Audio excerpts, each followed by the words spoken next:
Lo que está sucediendo ahora mismo cambiará el equilibrio de poder como lo hemos conocido durante décadas. Mientras Washington celebraba lo que creía era la definitiva aislación de Rusia, algo fundamental estaba ocurriendo bajo la superficie. Moscú no estaba retrocediendo, estaba reconfigurando completamente la mesa geopolítica, y lo que viene a continuación tiene a los estrategas de la OTAN despiertos por las noches. Déjenme explicar lo que realmente está en juego aquí.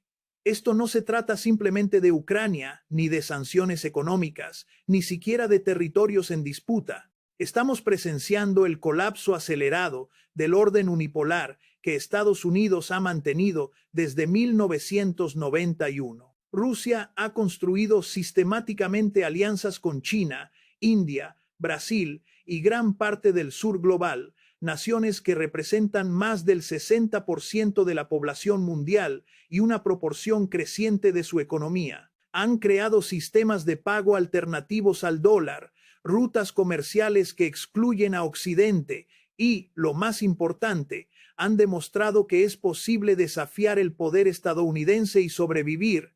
Y todo esto sin disparar un solo tiro contra territorio estadounidense o fuerzas de la OTAN. Para comprender lo que está sucediendo, tenemos que retroceder un momento y examinar cómo llegamos a este punto, porque nada de esto es accidental, nada surgió de la nada. Esto es el resultado de décadas de decisiones políticas, de arrogancia imperial y de un pensamiento estratégico que simplemente no podía concebir un mundo donde Estados Unidos no fuera el poder absoluto dominante. Y esa incapacidad de imaginar un orden mundial diferente es precisamente lo que creó las condiciones para que ese orden colapsara ante nuestros ojos. Cuando la Unión Soviética colapsó en 1991, los estrategas estadounidenses llegaron a una conclusión muy peligrosa. Creyeron que habían ganado no solo la Guerra Fría, sino la misma historia. ¿Recuerdan ese famoso ensayo de Francis Fukuyama sobre el fin de la historia? Esa idea de que el capitalismo occidental y la democracia liberal representaban la forma última y definitiva de organización humana. Esa arrogancia, esa soberbia intelectual creó la base para todo lo que vemos hoy. Porque cuando piensas que has ganado para siempre, deja de prestar atención a las fuerzas que se están construyendo en tu contra. Durante los años 90, cuando Rusia sufría lo que solo puede ser descrito como una catástrofe económica y social bajo la terapia de choque neoliberal, cuando millones de rusos vieron cómo sus ahorros se evaporaron y su esperanza de vida se desplomó, Washington celebraba la expansión de la OTAN hacia el este, celebraba la privatización masiva de activos soviéticos que enriquecieron a un puñado de oligarcas mientras empobrecían a millones. Celebraban lo que veían como la subordinación permanente de Rusia a los intereses occidentales. Pero estaban tan ocupados celebrando que fallaron en ver lo que estaba sucediendo en respuesta a esa humillación nacional. Vladimir Putin llegó al poder en 2000 con un mensaje muy claro para el pueblo ruso. Nunca más. Nunca más permitiremos ser tratados como una potencia de segunda categoría. Nunca más aceptaremos dictados de Washington. Nunca más venderemos nuestros recursos nacionales por centavos mientras otros se enriquecen. Y durante las siguientes 2 décadas, Rusia hizo algo extraordinario. Construyó sistemáticamente las herramientas, no militares, sino económicas, financieras, diplomáticas, para desafiar el orden occidental sin necesidad de confrontación militar directa con Estados Unidos. El primero y más importante de esos socios fue China. La asociación estratégica entre Rusia y China es probablemente el desarrollo geopolítico más significativo del siglo XXI, y sin embargo muchos analistas occidentales se rehúsaron a tomarlo en serio durante años. Esperaban que China y Rusia eventualmente chocaran sobre sus propios intereses, que la rivalidad histórica entre estas dos naciones resurgiera. Pero lo que fallaron en entender es que ambas naciones habían llegado a una conclusión fundamental. El mayor obstáculo para sus propios objetivos nacionales no era el otro, sino la hegemonía estadounidense. Piensen en lo que esto significa en términos prácticos. China es la segunda mayor economía del mundo y pronto será la primera. Rusia es una superpotencia en recursos naturales con las mayores reservas de gas natural del mundo, vastos depósitos de petróleo, minerales críticos, tierra cultivable y un arsenal nuclear que rivaliza con el de Estados Unidos. Cuando estas dos potencias deciden trabajar juntas en lugar de competir, cuando coordinan sus políticas económicas y estrategias geopolíticas, crean un bloque de poder que simplemente no puede ser ignorado ni contenido por Occidente. Pero Rusia y China no se detuvieron allí. Sistemáticamente expandieron su red de alianzas y asociaciones para incluir gran parte del sur global. India, a pesar de sus propias tensiones históricas con China, ha mantenido relaciones fuertes con Rusia y ha rechazado unirse a las sanciones occidentales. Brasil, bajo diferentes gobiernos, ha buscado cada vez más autonomía de Washington y ha fortalecido lazos con Moscú y Beijing. Sudáfrica, Arabia Saudita, Irán, Turquía, Indonesia y docenas de otras naciones han concluido que su futuro no está en permanecer subordinados al orden occidental, sino en construir un sistema multipolar. Y esto nos lleva a uno de los desarrollos más cruciales y menos comprendidos de nuestro tiempo, la expansión y transformación de los BRICS. Originalmente solo un acrónimo acuñado por un banco de inversión, Goldman Sachs, para mercados emergentes, Brasil, Rusia, India, China y Sudáfrica, los BRICS se han transformado en una alianza geopolítica real, con instituciones concretas y objetivos compartidos. El nuevo Banco de Desarrollo de los BRICS, con su capital de $100.000 millones, ofrece una alternativa al Fondo Monetario Internacional y al Banco Mundial. Y en 2024, los BRICS se expandieron para incluir a Egipto, Etiopía, Irán, Arabia Saudita y los Emiratos Árabes Unidos, con docenas más de países expresando interés en unirse. Déjenme ser muy claro sobre lo que esto representa. Esto no es simplemente un club de países descontentos. Esto es la emergencia de una arquitectura institucional alternativa que desafiaba directamente el sistema creado por Estados Unidos después de la Segunda Guerra Mundial. Estos países, colectivamente, representan más del 40% del PIB global medido en paridad de poder adquisitivo, más del 60% de la población mundial y controlan la mayoría de las reservas de recursos naturales críticos del planeta.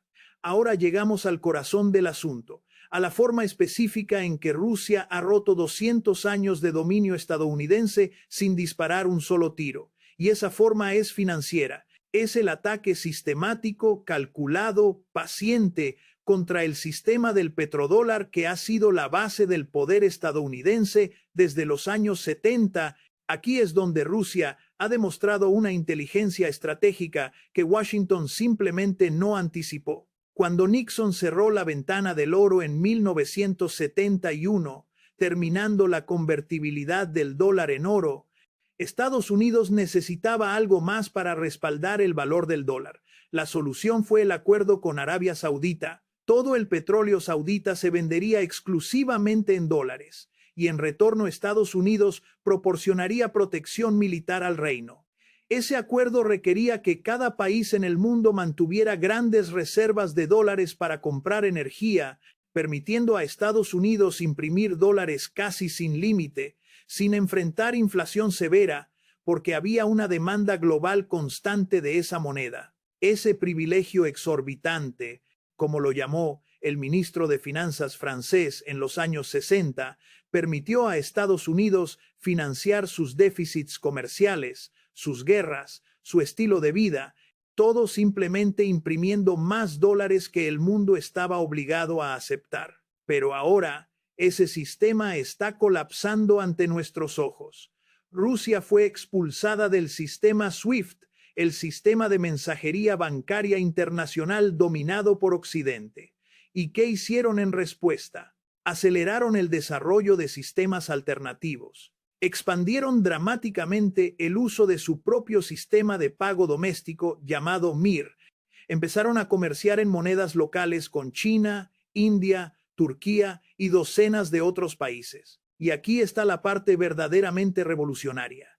China y Arabia Saudita, la mayor exportadora de petróleo del mundo, han comenzado a liquidar contratos de petróleo en yuanes en lugar de dólares. Eso interrumpe directamente el sistema del petrodólar, que ha sido central para la hegemonía financiera estadounidense desde los años 70. No solo Arabia Saudita, sino también Rusia, Irán, Venezuela y un número creciente de países están dispuestos a vender energía y otros recursos en monedas distintas al dólar. China ha establecido el sistema de pagos interbancarios transfronterizos conocido como SIPS, como una alternativa directa a SWIFT. Rusia ha conectado su sistema de pago doméstico con sistemas similares en otros países, creando una red financiera paralela que opera completamente fuera del control occidental. Los bancos centrales alrededor del mundo están reduciendo sus reservas de dólares y aumentando sus reservas de oro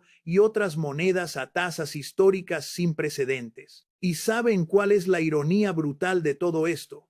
Estados Unidos creó las condiciones para su propia decadencia al armar el dólar, al usar el acceso al sistema financiero occidental como arma de política exterior. Washington convenció al resto del mundo de que mantener todas sus reservas en dólares y depender del sistema financiero occidental era demasiado peligroso. Si Estados Unidos puede congelar las reservas del Banco Central ruso con un solo decreto ejecutivo, si puede expulsar países del sistema financiero internacional por razones políticas, entonces ningún país realmente puede sentirse seguro manteniendo su riqueza en ese sistema.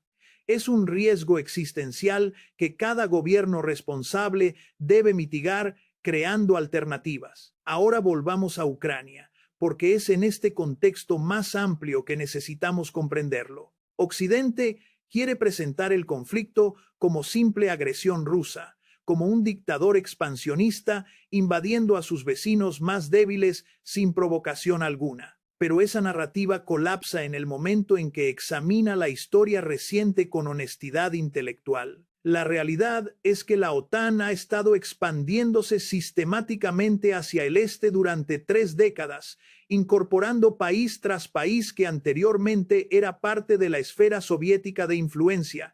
Todo esto a pesar de las promesas explícitas que se hicieron a Gorbachov en 1990 de que la OTAN no se expandiría ni una pulgada hacia el este. Desde la perspectiva rusa, la expansión de la OTAN hacia Ucrania representaba un riesgo existencial, no porque temieran una invasión literal de la OTAN a Rusia, eso sería absurdo, sino porque significaba instalar sistemas de armas ofensivas directamente en su frontera, perder su única base de agua caliente en el Mar Negro a través de Crimea y finalmente transformar a Ucrania de un estado buffer neutral en un estado hostil alineado con Occidente.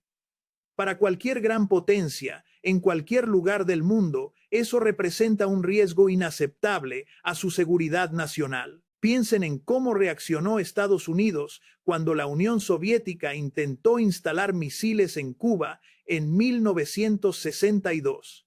El mundo fue llevado al borde de la guerra nuclear porque Washington lo demostró un riesgo existencial, a pesar de que Estados Unidos ya había instalado misiles similares en Turquía apuntando a la Unión Soviética. Si la crisis de los misiles de Cuba fue una crisis existencial para Estados Unidos en 1962, ¿por qué entonces de alguna manera Rusia se supone que debe aceptar sistemas de misiles de la OTAN en Ucrania en 2022?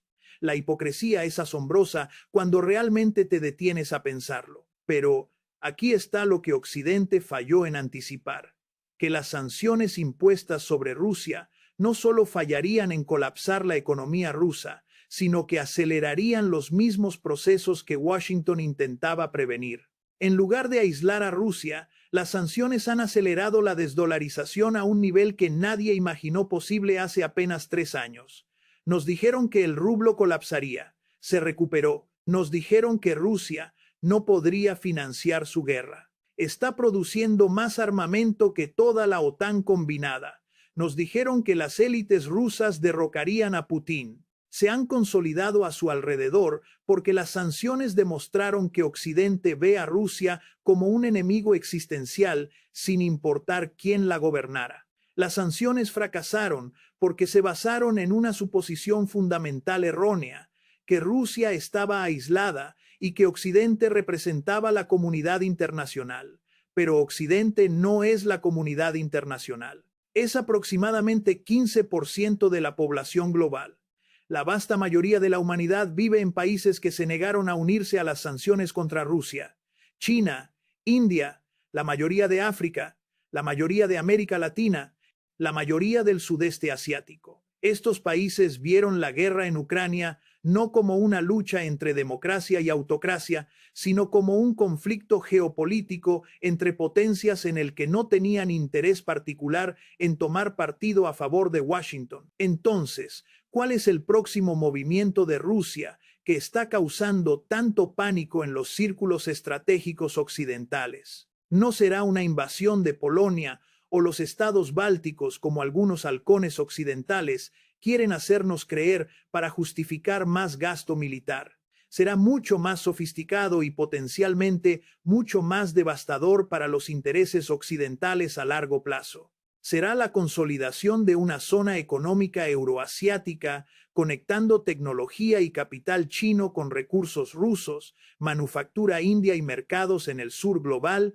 operando cada vez más fuera del sistema financiero occidental. Imaginen un mundo donde la mayoría del comercio global de energía, minerales, alimentos y productos manufacturados ocurre en monedas distintas al dólar, donde los países pueden comerciar libremente unos con otros, sin temor a sanciones estadounidenses, porque ya no depende de los bancos occidentales para liquidar transacciones, donde instituciones de desarrollo alternativas de infraestructura financiera masiva a través de Asia, África y Latinoamérica, sin las condicionalidades políticas que siempre vienen con los préstamos del FMI y el Banco Mundial. Este es el mundo que Rusia y sus socios están construyendo activamente ahora mismo, no en teoría, sino en la práctica concreta. La iniciativa de la Franja y la Ruta de China es la columna vertebral física de este nuevo orden. Es el proyecto de infraestructura más grande en la historia humana, conectando Asia, Europa, África y Latinoamérica a través de ferrocarriles, carreteras, puertos, oleoductos y cables de fibra óptica. Y Rusia es un socio crítico en esta iniciativa, proporcionando los recursos energéticos, la tierra y la experiencia técnica necesaria para hacer que funcione. No se trata solo de infraestructura física, se trata de crear las condiciones materiales para un orden económico que no dependa de instituciones occidentales, del dólar estadounidense o de la aprobación de Washington. Rusia y China están trabajando juntas en tecnologías que podrían potencialmente darles ventajas estratégicas significativas sobre Occidente. Están desarrollando sistemas de inteligencia artificial que no dependen de chips estadounidenses. Están construyendo infraestructura de Internet alternativa que evita servidores de control occidentales. Están creando sistemas de posicionamiento por satélite que rivalizan con el GPS americano. Están desarrollando armas hipersónicas que ningún sistema de defensa occidental puede consistentemente interceptar. Y todo esto está sucediendo mientras Occidente está distraído celebrando su supuesta victoria moral sobre Rusia. Pero hay más. Rusia está consolidando su posición en regiones críticas que Occidente ha ignorado o donde ha fallado. En el Ártico, donde el cambio climático está abriendo nuevas rutas de navegación y acceso a vastos recursos, Rusia está posicionada para ejercer el control dominante. En África, donde el resentimiento contra el neocolonialismo francés y occidental está creciendo, Rusia está ofreciendo alternativas que muchos gobiernos africanos encuentran atractivas: seguridad sin sermones sobre democracia, comercio sin condicionalidades del FMI, inversión en infraestructura sin la explotación tradicional occidental. En el Medio Oriente, Rusia ahora tiene relaciones funcionales con todos los actores principales: Irán, Turquía, Arabia Saudita, Egipto, Siria, incluso Israel hasta cierto punto, dándole un nivel de influencia que Estados Unidos ya no posee después de décadas de políticas fallidas en la región. Todo esto se suma a lo que solo puede ser descrito como un cambio fundamental en el equilibrio global de poder. No es solo que Rusia esté siendo más fuerte, aunque ha mostrado más resiliencia de la esperada, es que el sistema occidental que ha dominado el mundo durante 3 siglos está perdiendo su capacidad de establecer las reglas universalmente. Las normas están fragmentándose, regionalizándose, el orden internacional está volviéndose genuinamente multipolar por primera vez en generaciones. Y aquí está la pregunta crítica que deberíamos estar haciéndonos. ¿Está Occidente listo para este mundo? Tenemos los líderes, las instituciones, las políticas que pueden navegar un orden internacional donde ya no los únicos somos llamando las jugadas. Porque francamente, basado en lo que he visto en las últimas décadas, tengo serias dudas. Nuestra clase política parece atrapada en una mentalidad de guerra fría, incapaz de imaginar diplomacia real con adversarios, dicta a sanciones y fuerza militar como soluciones a problemas que en realidad son mucho más complejos y requieren enfoques diferentes. Lo que necesitamos es un replanteamiento fundamental de nuestra estrategia. Necesitamos reconocer que no podemos simplemente dictar al mundo cómo las cosas van a funcionar. Necesitamos entender que la prosperidad occidental de las últimas décadas fue construida en parte sobre estructuras de poder que explotaron al sur global y que ese sistema ya no es sostenible, ni moral ni prácticamente. Necesitamos invertir masivamente en nuestra propia sociedad, en infraestructura, educación, salud, empleos decentes, en lugar de gastar trillones en bases militares alrededor del mundo y guerras que no podemos ganar. Pero sobre todo necesitamos humildad. Necesitamos reconocer que otros países, otras culturas, otros sistemas tienen cosas valiosas que ofrecer, que el modelo occidental no es la única forma de organizar la sociedad, que podemos aprender del éxito de China en sacar a 800 millones de personas de la extrema pobreza, que podemos construir un mundo verdaderamente multipolar donde diferentes sistemas coexisten y compiten pacíficamente en lugar de buscar constantemente destruirse mutuamente. Rusia ha roto 200 años de dominio estadounidense no con invasiones masivas, no con guerra nuclear, sino con paciencia estratégica, construcción de alianzas, creación de instituciones alternativas y, sobre todo, aprovechando la arrogancia y los errores de Washington. Esa es la lección que deberíamos aprender. Pero me temo que aprenderla requeriría cuestionar demasiadas suposiciones fundamentales sobre quiénes somos,